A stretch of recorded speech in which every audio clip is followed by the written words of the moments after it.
Facebook, c'est l'histoire du Teddy Riner de la tech qui arriverait au pic de sa carrière, mais qui, plutôt que de capitaliser sur ses acquis en profitant de la rentabilité de l'actif qu'il représente, choisirait de faire un pari fou. Celui de se lancer dans le MMA comme l'a fait Ronda Rousey pour tenter d'atteindre de nouveaux sommets dans un nouveau sport, tout de même lié à ses aptitudes initiales. Ce pari, pour Facebook, c'est le métaverse. Et comme pour cette hypothétique reconversion du judoka français, rien ne nous prouve que son succès soit assuré. Mais cela justifie-t-il une telle chute du cours de l'action? L'action méta, historiquement Facebook, ne serait-elle pas devenue une des plus belles opportunités du marché américain? C'est ce que nous allons voir dans cette vidéo.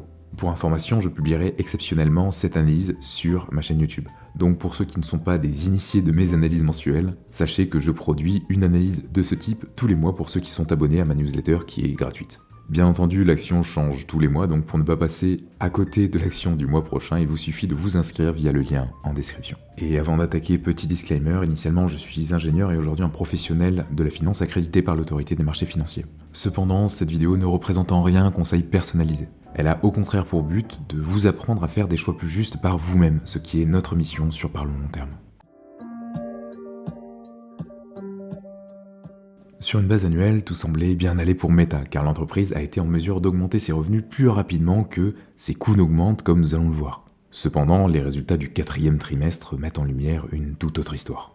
Une histoire qui a anéanti la capitalisation de la société mère de Facebook et Instagram de plus de 26% en une journée. Et cette histoire, la voici.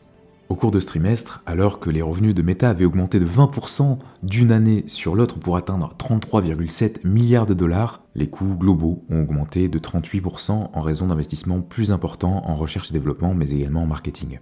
Résultat, le bénéfice trimestriel a diminué d'une année sur l'autre, passant de 11,2 milliards de dollars en 2020 à 10,3 milliards de dollars en 2021.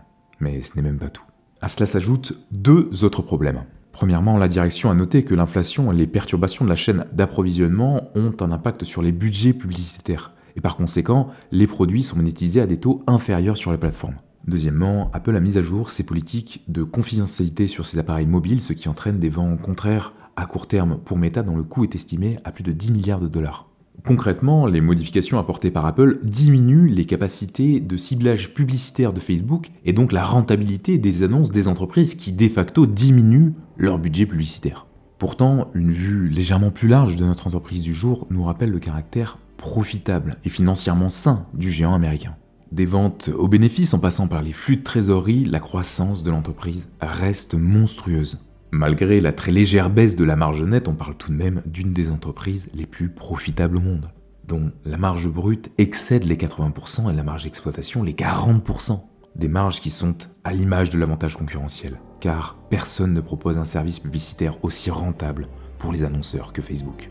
Mais si l'avantage concurrentiel ne fait pas débat, bien que nous aurons l'occasion d'y revenir, qu'en est-il de sa gestion ? La quantité de passifs rapportés aux capitaux propres est particulièrement raisonnable. Rendez-vous compte, la dette totale de l'entreprise pourrait être couverte en seulement un trimestre de bénéfices. Pour ce qui est du niveau de liquidité, le current ratio nous rappelle la montagne de cash sur laquelle Meta se repose.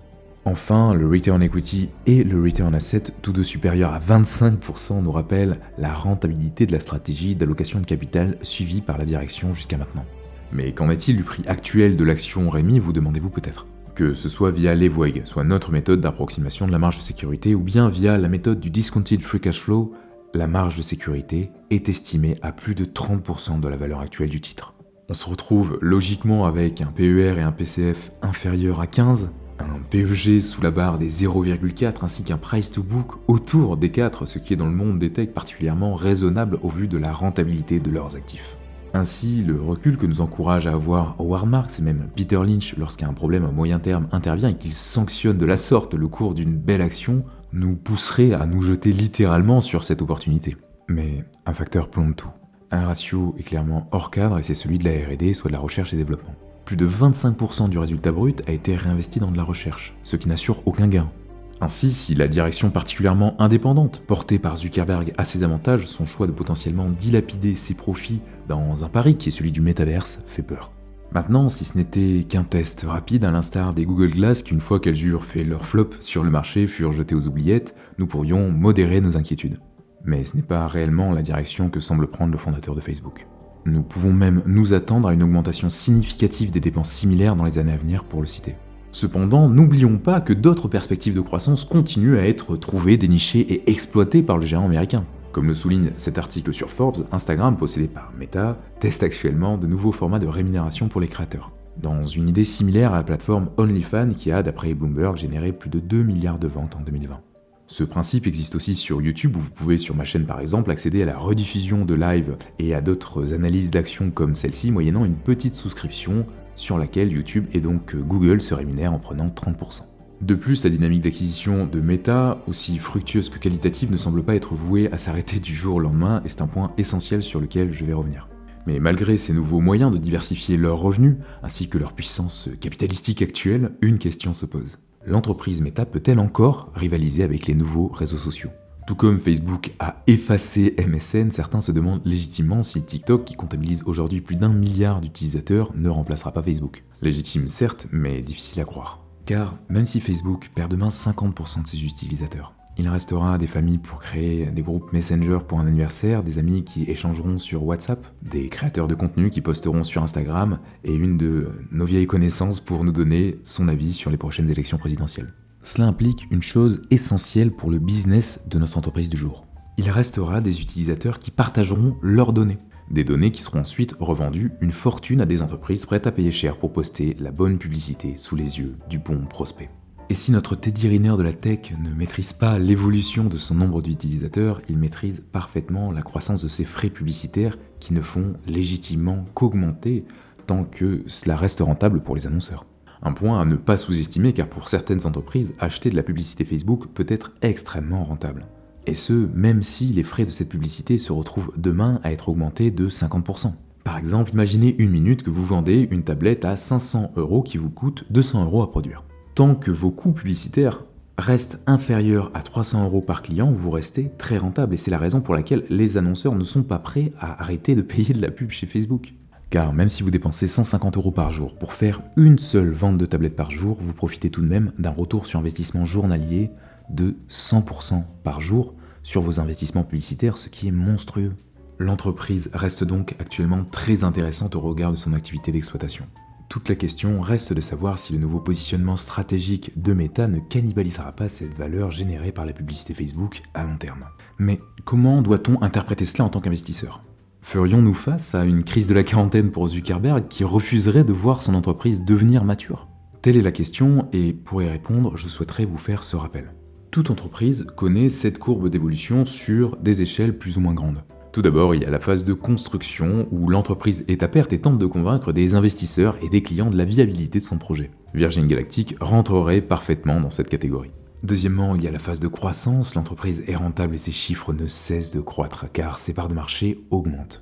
Nous pourrions citer l'exemple de Grainvolt qu'on avait analysé dans le cadre de cette newsletter il y a 18 mois et dont le cours est passé de 67 € à 144 € depuis. Troisièmement, il y a la phase de stagnation, les parts de marché n'augmentent plus beaucoup et une des seules manières de rester attractif est souvent un large dividende pour les actionnaires. Ce que l'on avait vu avec SMTPC qui a également fait plus 110% en moins de 2 ans. Puis vient la phase de déclin où les parts de marché diminuent continuellement sans que l'entreprise ne sache se réinventer. Ce qui est malheureusement le cas de la marque Saint-Dupont depuis 25 ans. Et de par le nombre d'utilisateurs limité sur Terre, ainsi que de par la limite de l'augmentation continue des coûts publicitaires dont le palier sera celui de la rentabilité des annonceurs, nous pouvons pressentir la phase de stagnation dans laquelle rentre peu à peu Meta, comme en témoigne son dernier rapport. L'entreprise se doit donc d'opérer une stratégie d'allocation de capital en conséquent et 4 choix s'offrent à elle. 1. Reverser une partie de son bénéfice à ses actionnaires sous forme de dividendes, ce qui semble exclu. 2. Se lancer dans une dynamique d'acquisition digne de Berkshire Hathaway pour augmenter la valeur intrinsèque de l'entreprise en s'en appropriant de nouvelles. 3. Racheter ses propres actions pour augmenter notre part de gâteau en tant qu'actionnaire. 4. Investir en recherche et développement pour se réinventer. Et jusqu'à maintenant, ce qui avait valu la sympathie d'investisseurs comme C.S. Klarman pour Facebook, c'est justement la justesse de ses choix en matière d'allocation de capital. En effet, en rachetant WhatsApp, Instagram, mais également Friendsfeed ou encore 10% de l'entreprise indienne Geoplatform, Facebook augmente sa valeur intrinsèque, en devenant ainsi un conglomérat similaire à LVMH dans le luxe mais orienté réseaux sociaux. Pour ce qui est du rachat d'actions, Meta a racheté un montant record de 44,5 milliards de dollars d'actions en 2021 contre 6 milliards de dollars en 2020. Alors que le PDG Mark Zuckerberg a également intensifié les rachats. Ce qui est, je le rappelle, un remarquable moyen d'enrichir les actionnaires que nous sommes, car cela a pour effet d'augmenter notre part de gâteau sans pour autant qu'on ait à payer d'impôts.